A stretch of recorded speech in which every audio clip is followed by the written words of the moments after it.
A psychic vivisection. An ayahuasca trip report from 1996, uploaded to Erowid on June 13, 2000.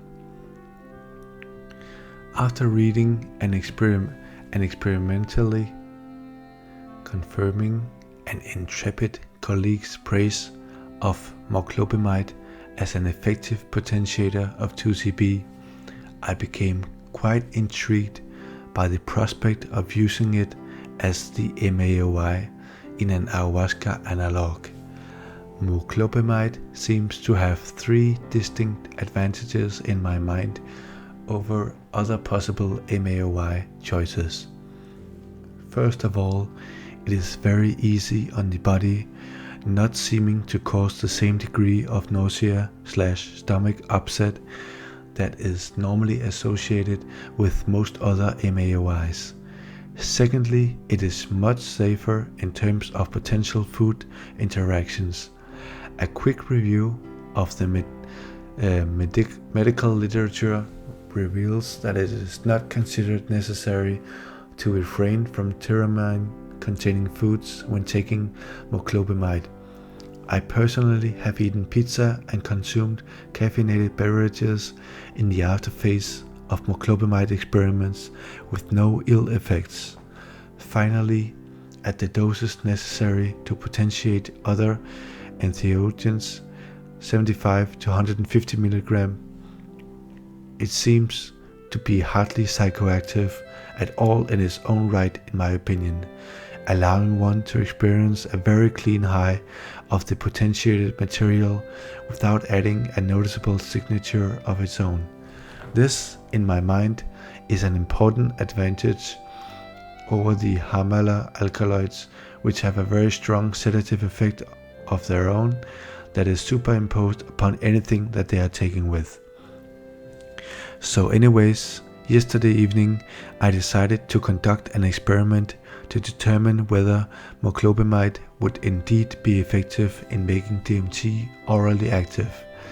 I began by ingesting 150 mg tablet of Moclobemide. This was double the amount that my colleagues and myself have found to be sufficient to potentiate 2CB. But I was taking no chances, since my supply of DMT was limited enough to prevent another try if I were to encounter what Jonathan Ott has called the dreaded underdose. An hour after taking the Moclobemide, I ingested 150 mg of synthetic NN-DMT in a glass of distilled water. Initial effects were felt in 20 minutes or so, building to a peak within 45 minutes to an hour after ingestion.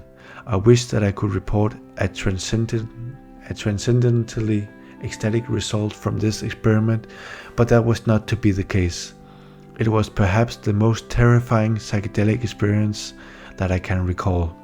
The best metaphor that I can come up with for what I went through is that of an alien abduction. It felt as though I was being examined and probed by a cold, unemotional foreign presence whose intentions were unclear but seemed very sinister at the time. It was invasive and very disturbing, almost like a psychic rape. The predominant feeling tone was quite dark and foreboding.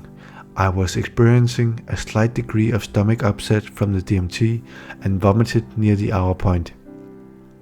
I could see some of the DMT that presumably had not been digested in the container into which I had vomited. After I vomited, the effects gratefully seemed to subside, and I felt as though I was thankfully returning to baseline much quicker than I had expected. However, this apparent reprieve was only a temporary tease. About 30 minutes or so after vomiting, I felt as though I was nearly down, and I ate a hard-boiled egg. 10 minutes or so after eating the egg, the DMT somehow kicked back in, quickly building to a second peak that was easily as intense as the first, if not more so. This experience was not quite as horrifying as the previous one, but was still quite different than the normal ecstatic effects that I associate with smoking DMT. At the peak, the effects were nearly as intense as smoked, but without the ton of bricks effect of rising to the peak in seconds, since it built more gradually over approximately 20 minutes. This second peak lasted close to another hour and then tapered off over another 30 minutes. The high was quite different than my previous ayahuasca experience with Kapi and Viridius. It was a much cleaner and clearer DMT high this time, without the soft filter of the beta-carbolines slowing down / clouding things. There was no physical or mental hangover of any sort that I could discern from this combination. Today I feel fine, although still a little shaken from the content of the experience. I look forward to hearing other psychonauts reports from this combination.